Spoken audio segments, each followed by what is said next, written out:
चतुर्भुज जगन्नाथ कण्ठशोभितकौस्तभ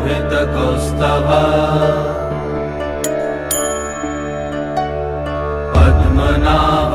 वेदगर्भ चन्द्रसूर्य विलकना जगन्नाथ लोकनाथ नीलाद्रीश परहरि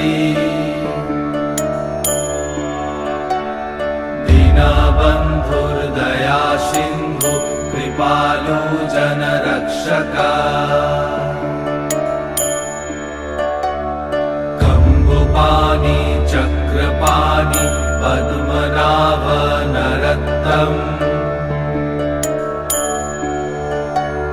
जगत्तं पालको व्यापी सर्वव्यापी सुरेश्वर